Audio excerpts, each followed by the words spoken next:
बहुत समय पहले की बात है। पहाड़ियों से घिरे एक सुंदर राज्य का नाम था सूर्यगढ़। सूर्यगढ़ दूर दूर तक अपनी सुंदरता, साफ सुथरी गलियों और खुशहाल लोगों के लिए जाना जाता था। राज्य के बीचों बीच एक बहुत बड़ा महल था, जिसकी दीवारें सफ़ेद पत्थरों से बनी थीं और छतों पर सुनहरे कलश लगे थे। उस महल में राजा आदित्य, रानी पद्मिनी और उनकी 4 बेटियां रहती थीं। चारों राजकुमारियां देखने में बेहद सुंदर थीं, लेकिन उनके स्वभाव एक दूसरे से बहुत अलग थे। सबसे बड़ी राजकुमारी आर्या बहुत समझदार और शांत थी। उसे किताबें पढ़ना और पुरानी चीज़ों के बारे में जानना पसंद था। दूसरी राजकुमारी मीरा बहुत हंसमुख थी। वह हमेशा मुस्कुराती रहती और महल में हर किसी से प्यार से बात करती। तीसरी राजकुमारी नंदिनी को कपड़े, रंग और कढ़ाई का बहुत शौक था। वह अक्सर महल की महिलाओं के साथ बैठकर नए डिज़ाइन बनाया करती थी। और सबसे छोटी राजकुमारी थी कियारा। कियारा बाकी तीनों से थोड़ी अलग थी। उसे महल की चमक दमक से ज़्यादा गांव की साधारण जिंदगी पसंद थी। वह अक्सर महल की खिड़की से गांव की तरफ देखा करती। सुबह किसान अपने बैलों के साथ खेतों की ओर जाते। कुम्हार मिट्टी के घड़े बनाते। बुनकर करघे पर कपड़े बुनते। महिलाएं घर के बाहर बैठकर सब्जियां साफ करतीं। बच्चे गलियों में खेलते। कियारा को ये सब देखकर बहुत अच्छा लगता। एक सुबह उसने अपनी माँ से कहा, माँ, मैं आज गांव जाना चाहती हूँ। रानी ने मुस्कुराकर पूछा, गांव में क्या करोगी? कियारा ने कहा, बस लोगों से मिलूंगी, उनकी बातें सुनूंगी। रानी ने उसे जाने की अनुमति दे दी। कियारा साधारण कपड़े पहनकर अपनी सहेली गौरी के साथ गांव की ओर निकल पड़ी। गौरी गांव के एक किसान की बेटी थी और कियारा की बचपन की दोस्त थी। गांव पहुंचते ही कई बच्चे उनके पास आ गए। कियारा दीदी आ गईं। कियारा हंसते हुए बच्चों के साथ बैठ गई। एक छोटा बच्चा बोला, दीदी, हमारे लिए आज कहानी सुनाओ। कियारा ने कहा, पहले तुम लोग मुझे बताओ कि आज गांव में क्या हुआ।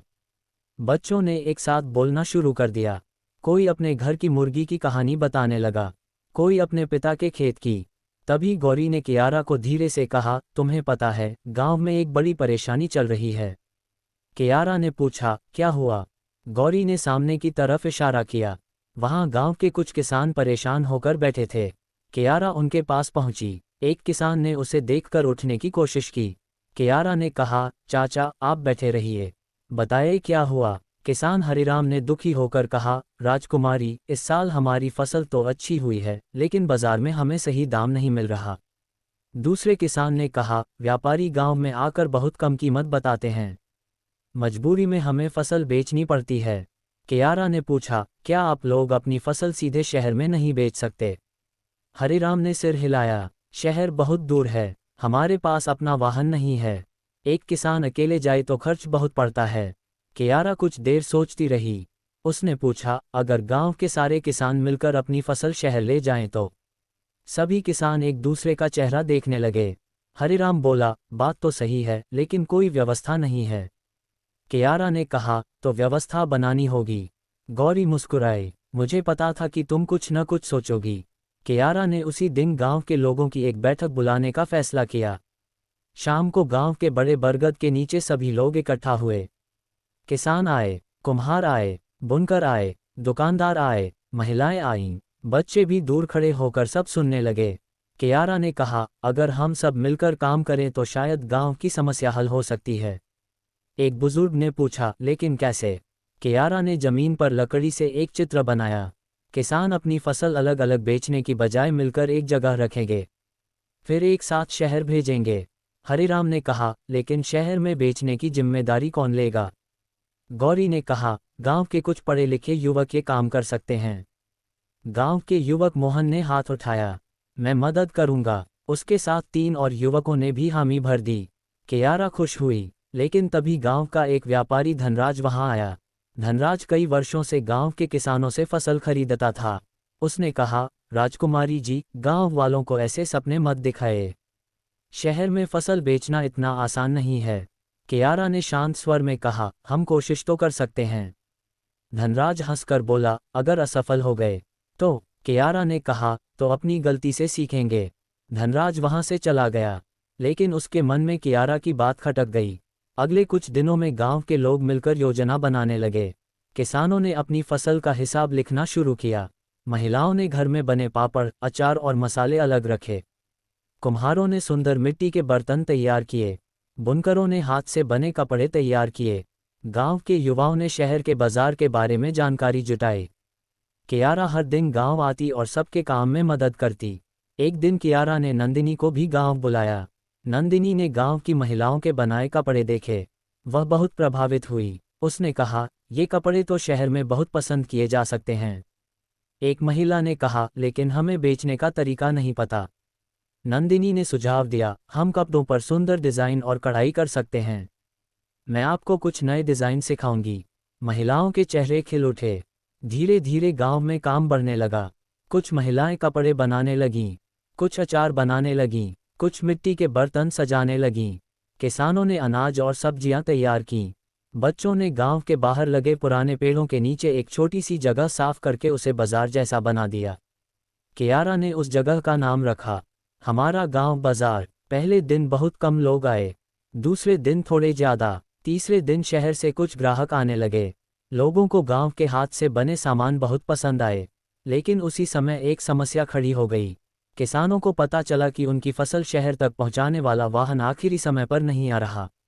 मोहन परेशान होकर कियारा के पास आया। राजकुमारी जी, अब क्या होगा? कियारा ने कहा, घबराओ मत, कोई दूसरा रास्ता निकालेंगे। उन्होंने गांव के सभी बैलगाड़ियों वालों से बात की।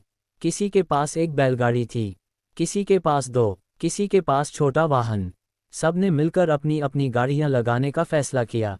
पूरी रात गांव के लोग सामान तैयार करते रहे। सुबह होते ही फसल, कपड़े, मिट्टी के बर्तन और घर का बना सामान शहर की ओर रवाना हुआ। कियारा भी उनके साथ गई। शहर पहुंचकर उन्होंने एक बड़े बाजार में अपनी दुकान लगाई। पहले लोग दूर से देखते रहे। फिर एक महिला ने गांव की बनी कढ़ाई वाली साड़ी खरीदी। एक आदमी ने मिट्टी का सुंदर घड़ा खरीदा। एक दुकानदार ने गांव का अचार चखा और बोला, ऐसा स्वाद मैंने बहुत दिनों बाद खाया है। धीरे धीरे ग्राहकों की भीड़ लग गई।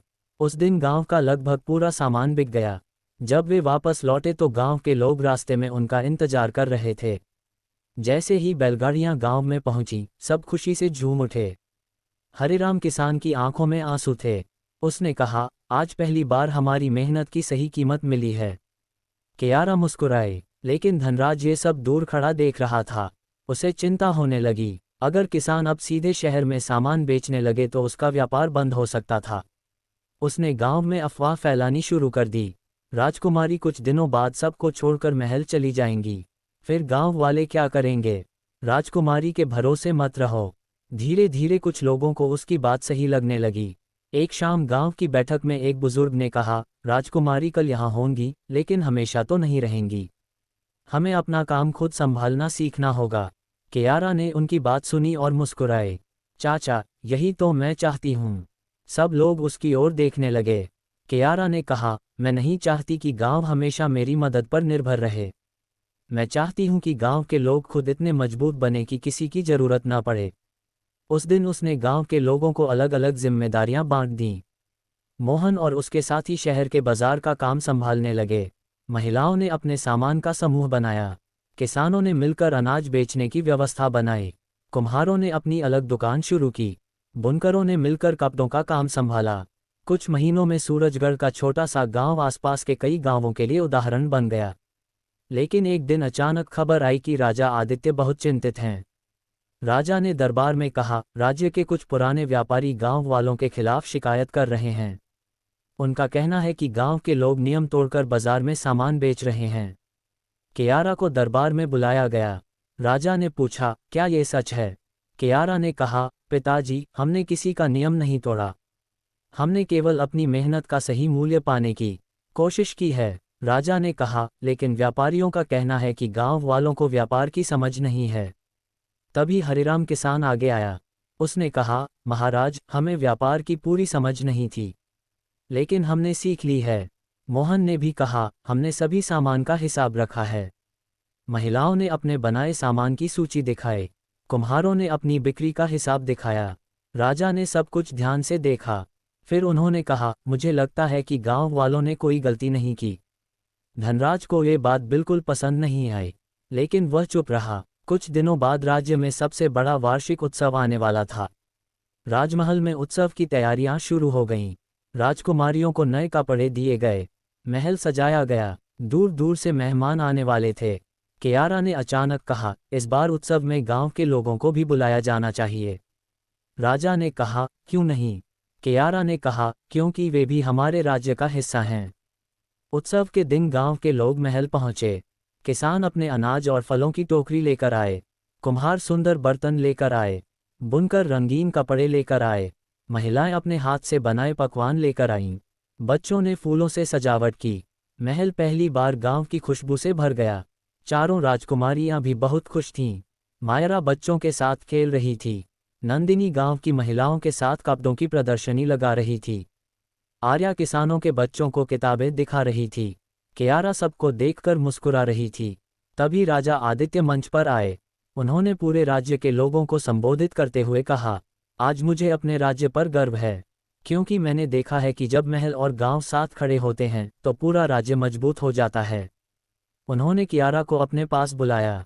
कियारा, तुमने मुझे एक बात सिखाई है। कियारा ने पूछा, क्या? राजा बोले, राजकुमारी वह नहीं जो सबसे सुंदर मुकुट पहने। राजकुमारी वह है जो अपने लोगों की परेशानी समझे और उन्हें अपने पैरों पर खड़ा होने में मदद करे। पूरा मैदान तालियों से गूंज उठा। लेकिन कियारा ने कहा, पिताजी, मैंने अकेले कुछ नहीं किया। अगर हरिराम चाचा खेतों में मेहनत न करते, गौरी गांव की महिलाओं को साथ न लाती, मोहन और उसके दोस्त शहर न जाते, कुम्हार और बुनकर अपना हुनर न दिखाते, तो मैं कुछ नहीं कर पाती। राजा मुस्कुराए, इसीलिए तुम सच्ची राजकुमारी हो। तभी गौरी आगे आए। उसने कियारा के हाथ में गांव की महिलाओं द्वारा बनाया हुआ एक छोटा सा कपड़े का मुकुट रखा। गौरी ने कहा, हमारी राजकुमारी के लिए। कियारा ने वह मुकुट पहन लिया। वह सोने का नहीं था, उसमें महंगे हीरे नहीं थे, लेकिन उसमें गांव के हर परिवार का प्यार था। कियारा की आंखें नम हो गईं। उसने कहा, आज से यह मुकुट सिर्फ मेरा नहीं, पूरे गांव का है। सभी लोग खुशी से तालियां बजाने लगे। उत्सव देर रात तक चलता रहा। उस दिन के बाद सूर्यगढ़ में एक नई परंपरा शुरू हुई। हर महीने राजा गांव के लोगों के साथ बैठक करते। राजमहल में गांव के कारीगरों के सामान की प्रदर्शनी लगती। गांव के बच्चों को महल की पुस्तकालय में आने की अनुमति मिल गई। और राजकुमारियां भी महीने में कई दिन गांव के लोगों के साथ बिताने लगीं। कुछ वर्षों बाद जब कियारा बड़ी हुई, तो राजा ने उसे राज्य की जिम्मेदारियों में शामिल कर लिया। कियारा ने अपने राज्य में सबसे पहले यही नियम बनाया, महल और गांव अलग नहीं हैं, दोनों मिलकर ही राज्य बनाते हैं। कहते हैं कि उसके शासन में सूर्यगढ़ इतना खुशहाल हुआ कि दूसरे राज्यों के राजा भी वहां की व्यवस्था देखने आने लगे। लेकिन कियारा ने कभी अपनी सफलता का श्रेय खुद नहीं लिया। जब भी कोई उससे पूछता, आप इतनी अच्छी राजकुमारी कैसे बनी, वह मुस्कुराकर जवाब देती, मैंने राजकुमारी बनना महल में नहीं सीखा, मैंने गांव के लोगों से सीखा। और यही उसकी सबसे बड़ी पहचान बन गई, एक ऐसी राजकुमारी जिसने अपने मुकुट से नहीं, बल्कि अपने दिल, मेहनत और अपने लोगों के साथ खड़े होकर पूरे राज्य का दिल जीत लिया।